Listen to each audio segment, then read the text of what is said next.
Merci beaucoup. Alors, je vais prendre la suite du coup de Laurent. J'ai la chance de co-diriger l'équipe de recherche fondamentale à l'IHU avec Laurent Perrin-Biroulet. Je vais essayer de tempérer aussi un peu parce que l'alimentation ultra transformée, l'idée c'est pas que vous sortiez d'ici en disant tous on peut plus rien manger.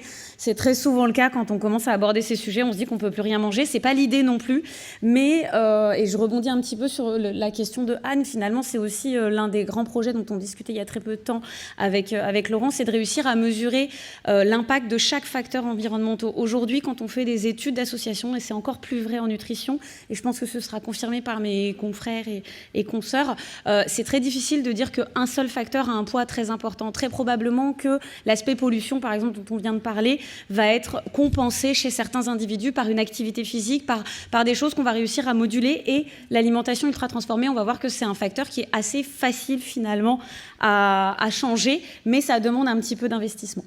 Alors, l'idée, donc, comme on m'a présenté, c'est que je suis pharmacienne de formation, mais j'ai fait après un PhD en nutrition. Et ma première grande question, il y a 8 ans maintenant, ça a été de se dire qu'on a transformé complètement, à mesure qu'on s'est occidentalisé, on a transformé notre alimentation. Et donc, il faut revenir à la définition de l'alimentation ultra transformée parce qu'on entend tout et n'importe quoi. Je vais essayer de simplifier parce que forcément, c'est des processus industriels qui sont très complexes et que je ne maîtrise pas toujours. Je ne suis pas une agroalimentaire. Mais vous prenez des aliments bruts ou très peu transformés. Donc vraiment, on va prendre l'exemple du blé. Le blé, c'est l'aliment brut. Dès que vous allez passer par des processus de transformation industrielle, vous allez le transformer par des broyages, des séchages, en déjà un premier aliment peu transformé qui est la farine. Là, on est déjà sur des aliments peu transformés. Là-dessus, on va reconnaître les aliments ultra transformés par l'ajout de différents additifs. Mais déjà, la première transformation industrielle qui va être le fractionnement, le fait de découper, de transformer l'aliment, le souffler, la cuisson, c'est déjà une première transformation. L'extrusion, qui va être une cuisson à très haute température et qui va dégrader parfois certains nutriments. L'hydrogénation des graisses dont on a beaucoup parlé. Tout ça, ça va modifier déjà la structure de l'aliment. Là-dessus, vous ajoutez un certain nombre d'additifs qui vont être conservateurs, colorants, des arômes, des antioxydants, des émulsifiants, dont je ne m'attarderai pas trop sur les émulsifiants, mais on a, et au sein de l'IHU, et je sais en partenaire de l'AFA, le docteur Benoît Chassin, qui travaille sur ces aspects-là, émulsifiants et microbiotes. Là-dessus, vous ajoutez les emballages, vous savez, les barquettes, alors en soi, qui vont délarguer, la barquette en soi, c'est du plastique, donc déjà, c'est un problème à lui seul, mais en plus, on va avoir tendance à réchauffer cette barquette, et donc la cuisson, le fait de chauffer cette barquette en plastique, ça va relarguer un certain nombre de produits chimiques et de plastique dans votre alimentation. Et enfin, on reconnaît également les aliments ultra transformés à leur faible qualité nutritionnelle. C'est-à-dire que bien souvent, là c'est le stéréotype qu'on connaît beaucoup dans les pays, aux États-Unis pour schématiser, mais qu'on a aussi beaucoup maintenant en Europe, qui sont les chips, les snacks, voilà, vraiment les produits tout faits que vous achetez et qui, on va les reconnaître, sont très riches en graisse, très riches en sucre et à l'inverse, pauvres en fibres et en vitamines et oligo-éléments. Ça, c'est pour définir ce qu'on appelle les aliments ultra transformés, hautement transformés. On en entend parler dans tout type de pathologies. Et on sait aujourd'hui que dans les Mickey, c'est un des risques particuliers.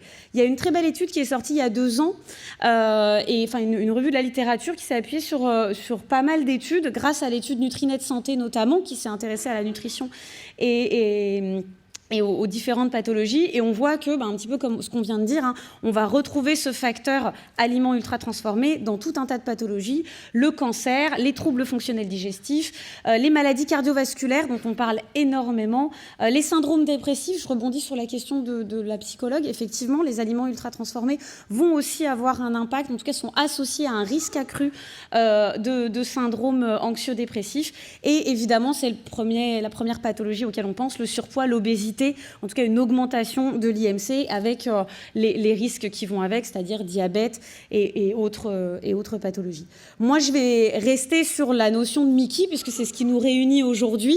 Et finalement, on sait aussi, dans les maladies inflammatoires chroniques de l'intestin, on ne sait pas grand-chose. On sait qu'on a des études d'association, on n'arrive pas à identifier vraiment le lien de causalité toujours entre chaque nutriment, parce que c'est très difficile à évaluer finalement. Mais je vous ai entouré en rouge les 4 grandes notions qui sont connues depuis une bonne dizaine d'années et qui sont finalement ce qu'on va retrouver dans les aliments ultra transformés. C'est les graisses saturées, les graisses trans, les sucres raffinés et les boissons sucrées enrichies en édulcorants. Donc là-dedans, vous avez vraiment tout ce dont je vous ai décrit. Vous avez des aliments qui sont transformés, enrichis en additifs, contenus soit dans du plastique, soit dans du métal avec différents produits chimiques. Et enfin, les viandes rouges et les viandes transformées, les charcuteries. C'est surtout vrai pour les grandes cohortes américaines. Ça l'est un petit peu moins en Europe, encore que, on va le voir ensemble. Et à l'inverse, ça va être les produits transformés dans lesquels on va retrouver moins de micronutriments, donc de vitamine D, de fer, de vitamine B12, qui eux sont par contre les nutriments qui sont connus pour être plutôt des facteurs protecteurs de ces pathologies. Alors, hop, j'ai ma petite animation qui bloque. Alors moi, quand j'ai démarré mes travaux de thèse, c'était 2017. La première question qu'on s'est posée à l'époque avec Laurent, ça a été surtout la question du sucre. Parce que moi, je suis dans la génération où on nous a beaucoup parlé des lipides, on a beaucoup diabolisé les graisses, mais sans trop s'attarder sur les sucres. C'est vrai que maintenant, on en parle beaucoup plus. Et vous avez ici, sur la carte, c'est une carte de la consommation de sucre dans le monde, par calories et par personne. Et en quelques chiffres, c'est assez alarmant, c'est 35-40 dernières années, la consommation de sucre, elle atteint en moyenne en Europe 100 grammes de sucre par jour. On va voir ensemble que c'est très très loin des recommandations de l'OMS. On est quasiment au double des recommandations du sucre, tout simplement parce que on est naturellement programmé pour aimer le sucre. Et comme il est caché un petit peu partout, alors là aussi, je temporise, l'idée c'est pas de plus manger de sucre du tout, loin de là, parce que c'est quand même le premier carburant du cerveau. Mais le problème, c'est que l'industrialisation de notre alimentation a fait que, vous voyez, c'est croissant. Et si on compare au 19e siècle, on consommait 2 kilos par an. Aujourd'hui, on avoisine entre 30 et 40 kilos dans les pays occidentalisés. Vous voyez, ça prend tout de suite des proportions très, très importantes. Donc, il faut effectivement essayer de revenir au régime méditerranéen qui est, lui, connu pour être protecteur dans la population générale de tout un tas de pathologies. Et c'est le cas également dans les Mickey. Eh bien, il faut essayer de revenir vers ce régime-là et ne pas tendre vers le régime qu'on appelle Western Diet, dans lequel le sucre a une part très importante. Les graisses aussi, mais le sucre en particulier. Et donc, la question qui s'était posée il y a quelques années quand j'ai démarré mes travaux de thèse, c'était de se dire que finalement, si on compare ces trois cartes, vous avez en haut la consommation mondiale de sucre, en bas à gauche la prévalence mondiale des Mickey et à droite la prévalence de l'obésité qui est directement liée finalement à l'alimentation, et ben on peut voir qu'on peut pratiquement superposer ces trois cartes parce que ça va être globalement les mêmes pays, même si ça se transforme beaucoup, notamment en Amérique du Sud, c'est globalement les mêmes pays qui vont être concernés par ces problématiques-là et donc par finalement le lien alimentation ultra transformée et maladies inflammatoires chroniques. Alors, je reviens un tout petit peu, l'idée c'est pas de retenir tout ça, mais je reviens quand même sur la notion de glucides versus sucre, parce que c'est quelque chose que je rencontre même, y compris dans la communauté médicale. On a tendance à considérer tous les sucres et à diaboliser le sucre, et c'est pas l'idée. Il faut bien s'imaginer qu'on est des humains et que donc 50% de notre alimentation c'est des glucides, mais qu'il faut essayer de favoriser les glucides complexes qui vont favoriser notre microbiote, les fibres prébiotiques, puisqu'on a parlé de probiotiques tout à l'heure. On peut déjà commencer par enrichir son alimentation en prébiotiques pour nourrir le microbiote existant, mais vraiment ce qu'on va cibler, c'est les sucres libres, donc c'est vraiment le sucre de table, glucose, fructose, et c'est toujours la notion d'excès. En fait, comment sont venues un petit peu ces problématiques-là, c'est que pendant longtemps, on a dit le fructose, c'est le sucre des fruits, il est meilleur que le glucose, et en fait non, puisque quand les Américains se sont mis à créer le sirop de maïs, qui est du sirop de fructose en barre, comme le fructose est beaucoup plus gustativement, beaucoup plus sucré, et ben on s'est mis à en consommer beaucoup plus que si on consommait du glucose. En fait, c'est toujours la notion que les industriels transforment quelque chose de sain en quelque chose qu'on va consommer plus en excès. Et donc, juste pour revenir sur la notion de glucides et de sucre, l'OMS aujourd'hui, elle recommande de consommer chez l'adulte 50 grammes et c'est 25 grammes chez l'enfant. Et j'ai pris quelques produits, vous voyez, transformés, tout fait. Alors, là aussi, je diabolise rien du tout. On est tous pareils, on travaille. Je rebondis sur la question sur l'allaitement. On travaille et donc, quand on est fatigué le soir, on prend une barquette ou on se fait une soupe en briques et on la réchauffe. On l'a tous fait. L'idée, c'est pas de plus le faire du tout parce qu'on a aussi des modes de vie aujourd'hui qui nous permettent pas toujours de cuisiner, mais c'est essayer de le réduire au strict minimum, parce que vous voyez que là, j'ai pris quelques produits comme ça au hasard et je suis allée voir la teneur en sucre. Et vous voyez que si je prends, et c'est encore plus vrai chez l'enfant, hein, chez l'enfant, on est censé consommer 25 grammes de sucre par jour. Vous voyez que si le matin, il a déjà 100 ml de boisson chocolatée, que le midi, il mange un cordon bleu avec des petits pois, et que le soir, vous lui faites encore une soupe toute prête, et ben vous avez déjà, pour peu qu'il ait eu un goûter à 4 heures, et ben vous avez déjà largement dépassé les 25 grammes par jour de sucre. Donc en fait, l'idée, c'est de réussir à cuisiner le plus possible et de pas trop faire confiance aux produits qui sont trop transformés, parce que malheureusement, aujourd'hui, plus de 80% des produits vendus en supermarché vont contenir du sucre, en petite quantité parfois, mais le problème, c'est que l'accumulation de ces sucres-là fait qu'à la fin de la journée, on a très largement dépassé les doses recommandées.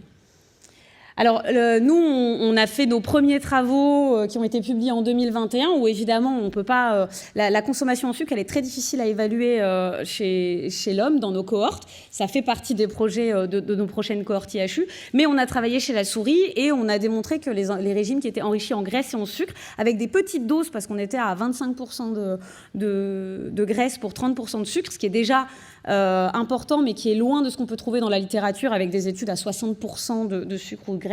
Et on a démontré que ce régime-là, chez l'animal, provoquait un état qu'on a qualifié de pré-Mickey. Donc en fait, ça vient sensibiliser la muqueuse intestinale, ce qui fait que quand on vient dessus rajouter notre modèle de Mickey au DSS, eh ben, ça provoque une Mickey qui est véritablement plus sévère, plus grave et plus précoce, surtout chez la souris, que ce qu'on va observer chez les animaux qui ont consommé un régime normal.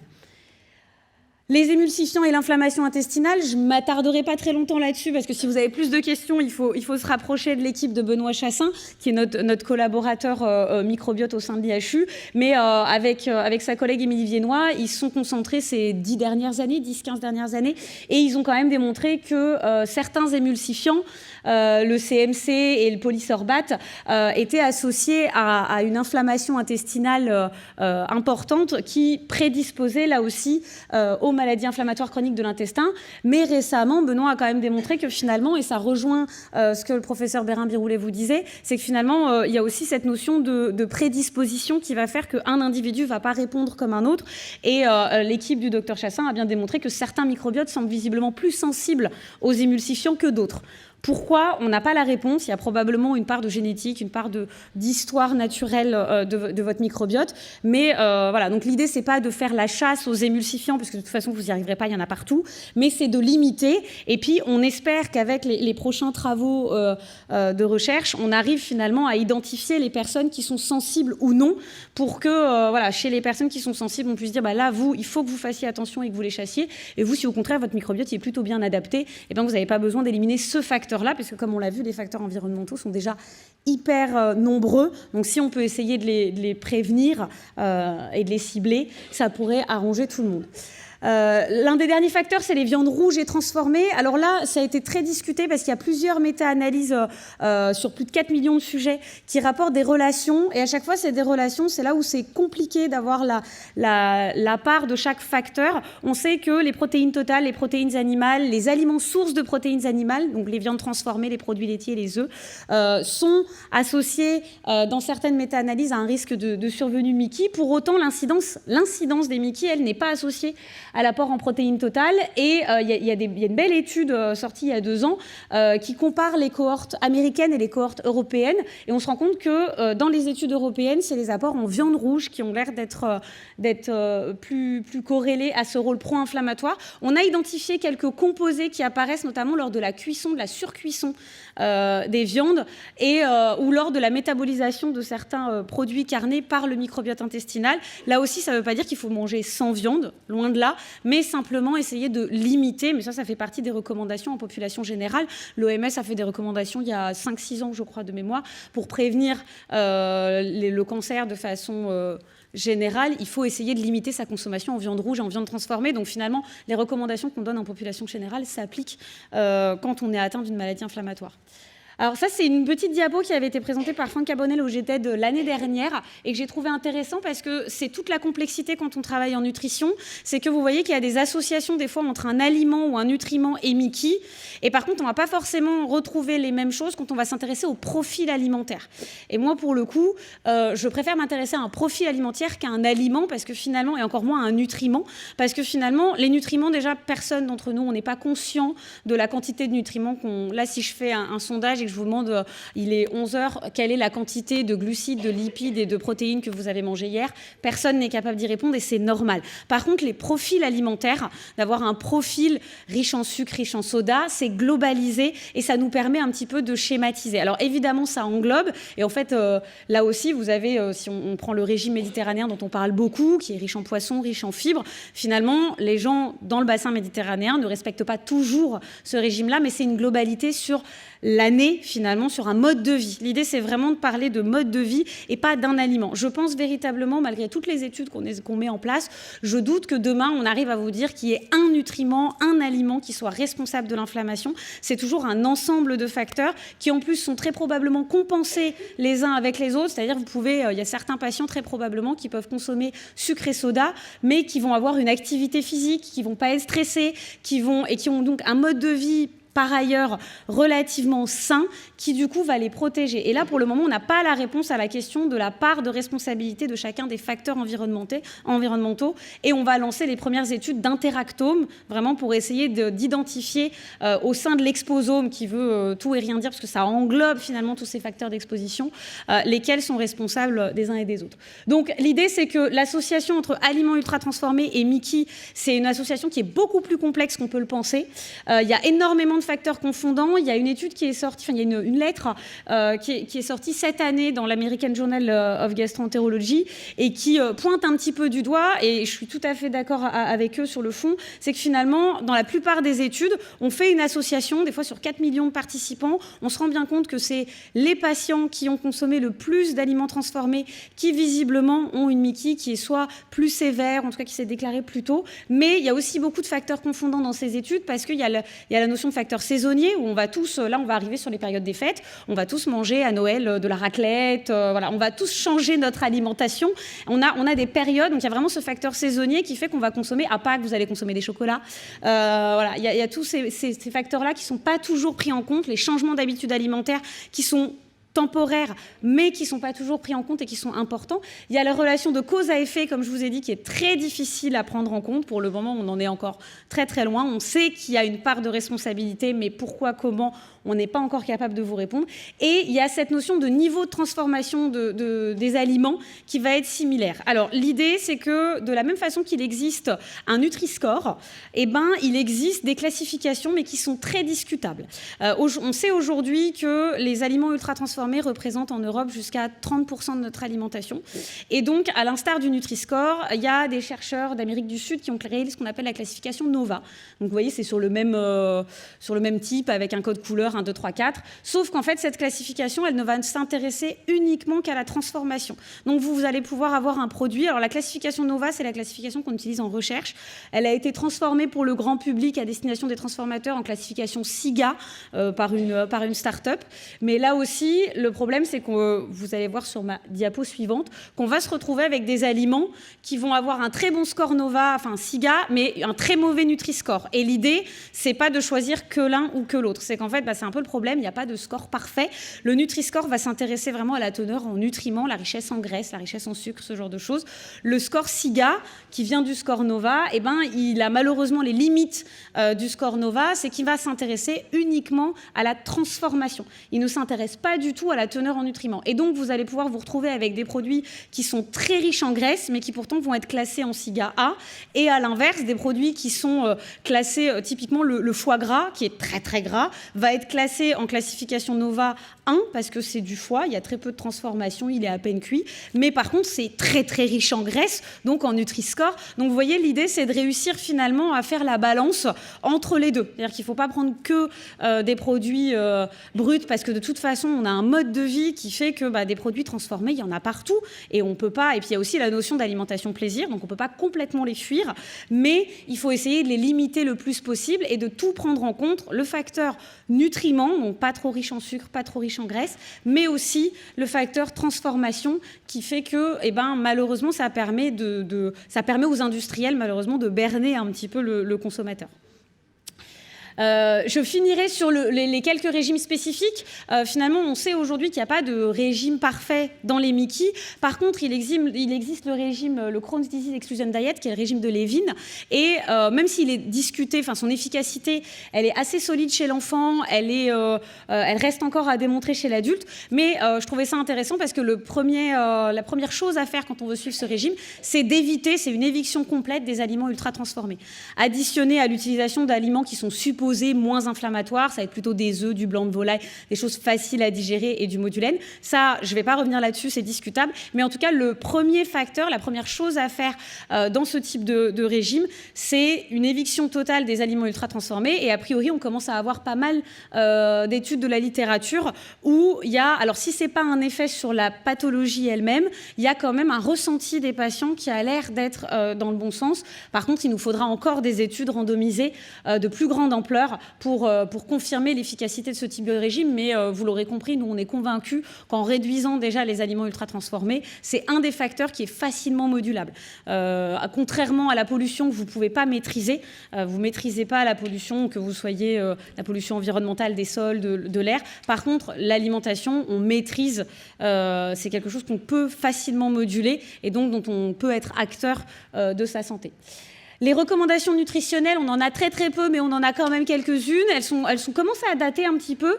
C'est les recommandations de l'IOIBD, l'International Organization des Mickey. Et donc finalement, je suppose que vous les connaissez parce que je sais que l'AFA est très active dans l'accompagnement nutritionnel. C'est de favoriser l'apport en fruits et légumes, en oméga 3 avec des poissons, des huiles de poisson. Et à l'inverse, on va retrouver finalement tout ce que je vous ai présenté, limiter les graisses saturées, limiter les émulsifiants, les carrés, c'est ce qu'on va retrouver dans les aliments ultra transformés, limiter les édulcorants, les maltodextrines qui sont des produits du cracking, donc issus du découpage des aliments, les viandes rouges, les viandes transformées, le dioxyde de titane, tout ça c'est des choses qui, en limitant les aliments ultra transformés, vous allez pouvoir respecter ces recommandations nutritionnelles.